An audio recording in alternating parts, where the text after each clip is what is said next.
আকাশবাণী খবর পড়ছি নমামি বসু রুদ্র। প্রথমে বিশেষ খবর।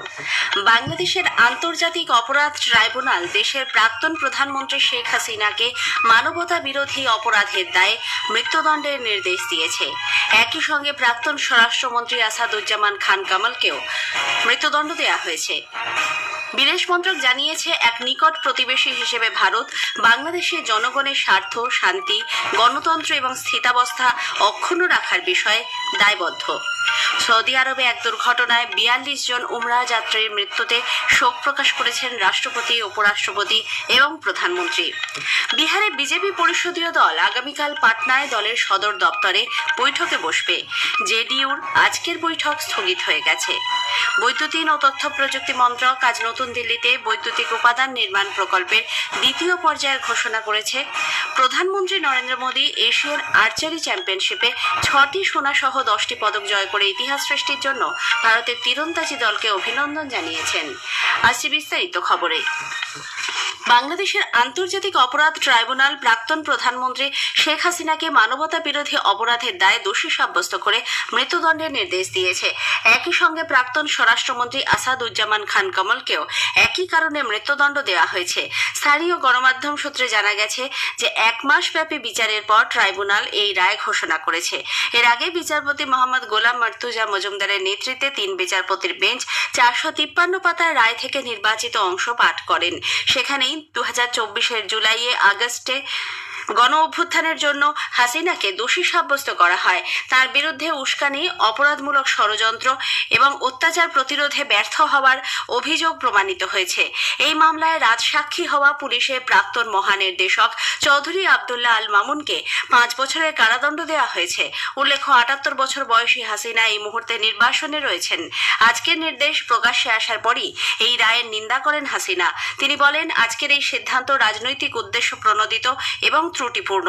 এক অনির্বাচিত সরকারের দেওয়া এই রায়ের কোনো গণতান্ত্রিক ভিত্তি নেই। ছাত্র বিক্ষোভের সঙ্গে জড়িয়ে তার বিরুদ্ধে আনা অভিযোগগুলির মূল উদ্দেশ্য ছিল তাকে ক্ষমতা থেকে অপসারণ। এদিকে আজকে রায় ঘোষণার প্রেক্ষিতে রাজধানী ঢাকায় নিরাপত্তা ব্যবস্থা জোরদার করা হয়। ট্রাইব্যুনাল চত্বরে Bangladesh border guard, rapid action battalion এবং অতিরিক্ত সেনা মোতায়েন করা হয়। গোপালগঞ্জ, মাদারীপুর এবং ফরিদপুরে হাসিনার বাড়ির চারপাশে বাড়ানো হয়েছে নিরাপত্তা। বিদেশ মন্ত্রক জানিয়েছে, এক নিকট প্রতিবেশী হিসেবে ভারত বাংলাদেশের জনগণের স্বার্থ, শান্তি, গণতন্ত্র এবং স্থিতাবস্থা অক্ষুণ্ণ রাখার বিষয়ে দায়বদ্ধ।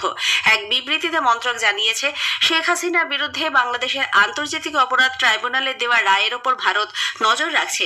প্রতিবেশী দেশে শান্তি বজায় রাখতে সংশ্লিষ্ট সব পক্ষের সঙ্গে ভারত যোগাযোগ রেখে চলেছে বলেও মন্ত্রক জানিয়েছে। সৌদি আরবের মক্কা থেকে মদিনা যাওয়ার পথে তীর্থযাত্রীবাহী একটি বাস ও ট্যাঙ্কারের মধ্যে সংঘর্ষে ৪২ জন ভারতীয় যাত্রীর মৃত্যু হয়েছে। ভারতীয় সময় গত রাত 1টা নাগাদ মুফরিহাট নামে একটি স্থানে বাসটির সঙ্গে একটি ডিজেল ট্যাঙ্কারের মুখোমুখি সংঘর্ষ হয়। মক্কায় উমরা যাত্রা শেষে তীর্থযাত্রীরা মদিনার দিকে যাওয়ার সময় এই ঘটনা ঘটে। রাষ্ট্রপতি দ্রৌপদী মুর্মু, উপরাষ্ট্রপতি সিপি রাধাকৃষ্ণন, প্রধানমন্ত্রী নরেন্দ্র মোদী এই ঘটনায় গভীর শোক ব্যক্ত করেছেন। বিদেশমন্ত্রী ডক্টর এস জয়শঙ্কর এই দুর্ঘটনায় ভারতীয়দের মৃত্যুতে শোক প্রকাশ করে এক সোশ্যাল মিডিয়া বার্তায় জানিয়েছেন, রিয়াদে ভারতীয় দূতাবাস এবং জেড্ডায় ভারতের বাণিজ্য দূতাবাসের পক্ষ থেকে হতাহতদের পরিবার পরিজনদের সব রকম সহায়তা করা হচ্ছে। 27তম সংবিধান সংশোধনের বিরুদ্ধে পাকিস্তান আওয়ামী তেহরিক প্যাটের মহিলা শাখা সিন্ধিয়ানি তেহরিক এসটি বিক্ষোভ আন্দোলন চালিয়ে যাচ্ছে। এই সংশোধনীতে চাষবাসে কর্পোরেটাইজেশন, সিন্ধু নদের ওপর নতুন খাল খনন, অনার কিলিং বা পারিবারিক সম্মান রক্ষার নামে হত্যা সহ একাধিক বিষয়ের পরিমার্জন করা হয়েছে। সংশোধনীতে উল্লিখিত একাধিক প্রস্তাবের বিরুদ্ধে চলছে প্রতিবাদ। আন্দোলনকারীদের অভিযোগ, নতুন সংশোধনীতে গণতান্ত্রিক অধিকার ক্ষুণ্ণ হয়েছে। একে গণতন্ত্রের ওপর আঘাত বলেও উল্লেখ করেছেন আন্দোলনকারীরা। এর আগে 14 নভেম্বর পাকিস্তান বিরোধী জোট তেহরিক তেহফুজ আইনি পাকিস্তান 26 ও 27তম সংবিধান সংশোধনীর বিরুদ্ধে গণতান্ত্রিক উপায়ে আন্দোলন সংগঠিত করার আহ্বান জানায়। ভিয়েতনামের দুর্গম পাহাড়ি অঞ্চলে ভূমিধসের ফলে একটি যাত্রীবাহী বাস চাপা পড়ে 6 জন নিহত এবং 19 জন আহত হয়েছেন। গত সন্ধ্যায় ভূমিধস প্রবণ পর্যটকদের মধ্যে জনপ্রিয় খানলে পাসে এই ঘটনা ঘটে। ভূমিধসে বাসের সামনের অংশ চাপা পড়ে অনেক যাত্রী আটকে পড়েন। ভারী বৃষ্টির কারণে গিরিখাতের উভয় পাশে আরও বেশ কিছু ভূমিধস ঘটায়। রাস্তা বন্ধ হয়ে যায়। উদ্ধারকারী দল মধ্যরাতের পরে ঘটনাস্থলে পৌঁছতে পারেন। বাসটি 32 জন যাত্রী নিয়ে হোচিমিন সিটি থেকে উপকূলীয় শহর নাটরাঙ্গে যাচ্ছিল।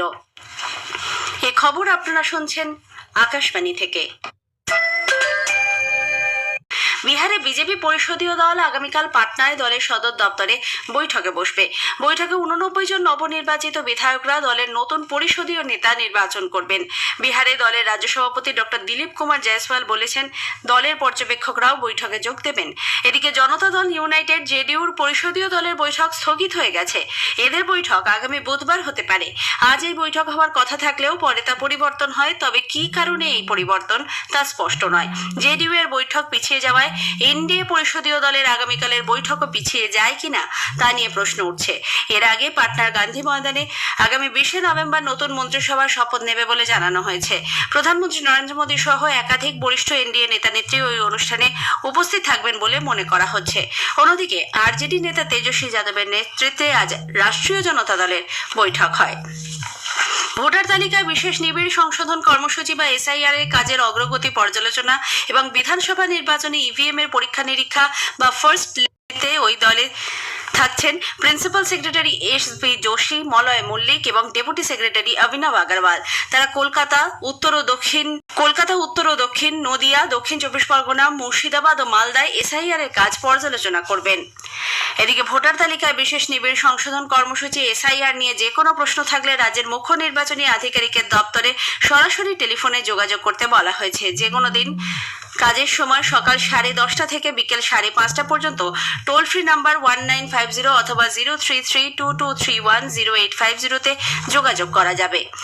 বৈদ্যুতিন ও তথ্য প্রযুক্তি মন্ত্রক আজ নতুন দিল্লিতে বৈদ্যুতিক উপাদান নির্মাণ প্রকল্প ইসিএমএস এর দ্বিতীয় পর্যায়ের ঘোষণা করেছে। এর অধীনে 7,000 কোটি টাকার বেশি মূল্যের 17টি আবেদন অনুমোদন করা হয়। বৈদ্যুতিন ও তথ্য প্রযুক্তি মন্ত্রী অশ্বিনী বৈষ্ণব সাংবাদিকদের বলেন, এই 17টি প্রকল্পের মাধ্যমে 60,000 কোটি টাকার বেশি উৎপাদন হবে। To achieve long-term success, we will have to focus on three major things. First, develop our design teams. My second request is to focus on getting Six Sigma quality in every product that we manufacture. And third ask is, as far as possible, for everything that you use in your factory, in your plant, in your laboratory, get Swadeshi, get Atmanirbhar. শ্রম কর্মসংস্থান মন্ত্রী doctor Mansukh Mandaviya আজ নতুন দিল্লিতে আয়োজিত ভারত আন্তর্জাতিক বাণিজ্য মেলা IITF এ কর্মচারী ভবিষ্যনিধি সংগঠন EPFOর একটি প্যাভিলিয়নের উদ্বোধন করেন। অন্যদিকে ভারতের বিমানবন্দর কর্তৃপক্ষ প্যাভিলিয়নের উদ্বোধন করে অসামরিক উড়ান চলাচল মন্ত্রী কে মোহন নাইডু শিশুদের মধ্যে উড়ান চলাচল সংক্রান্ত জ্ঞান বৃদ্ধির প্রয়োজনীয়তার কথা জানিয়েছেন। We have taken one opportunity at the IITF and then we have organized this nice stall here where we are going to bring in children and telling them what airports are about, what aviation is about, what kind of different careers are there here. So it has been a great experience for us also. Our intention is only one thing, grow the passion in the youth of this country so that they can associate with aviation in the future. স্বরাষ্ট্রমন্ত্রী অমিত শাহ নেতৃত্বে হরিয়ানা ফরিদাবাদে আজ উত্তরাঞ্চলীয় পরিষদের বৈঠক অনুষ্ঠিত হয়।